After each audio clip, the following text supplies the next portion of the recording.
Ebbendobendo lya Busoga lirimu ku bitundu awatali byapa oba obwannannyini ku ttaka. Olw'ensonga eno bannakigwanyizi babadde batandise okweyiwa mu bitundu bino okunyaga ettaka lyayo era ng'emivuyo gibadde gitandise.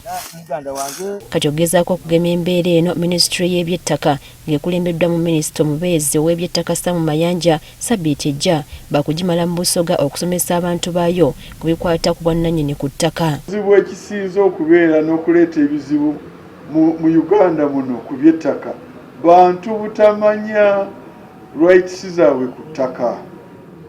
Omwami n'afa awaka namwandu asigaddewo olunaku oluddira n'agobwa. Ng'oggyeko enkuŋŋaana ezigenda okuyitwa, minisita ategeezezza nga bwe bagenda okuba ne ku mayengo ga rediyo ez'enjawulo ne bannamateeka okubangula abantu ku nsonga zonna ezikwatagana n'eby'ettaka. Suubira nti buli district tujja kutuukirira abantu abasukka at the lowest abasukka mu 5. Tujja kubaawo ne workshops ne legal clinics okuyamba abantu ku bya mateeka.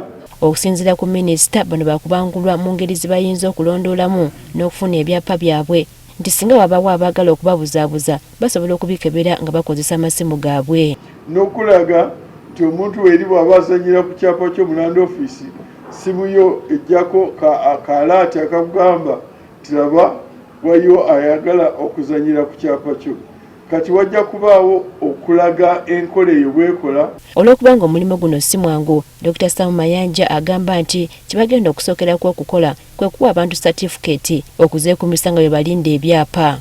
Kati ekikulu kwegamba nti abantu bonna buli muntu tufune ekifo kye kyagamba nti kino kya kasitomalire kya buwangwa kwabadde tukyasataininge tumuwe satifikeeti nga edokimenti eraga nti no awo wawe. Okusinza ku minisita Mayanja bakuyambibwako n'ebitongole by'obwannakyewa okuli ekya Polem, Yukobok ne Kapasco mu disitulikiti okuli Iganga, Kaliro, Luuka, Namayingo, Jinja n'endala.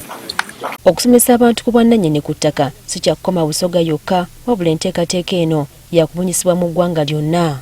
Priska Namulema agafeeyo ku Spark TV.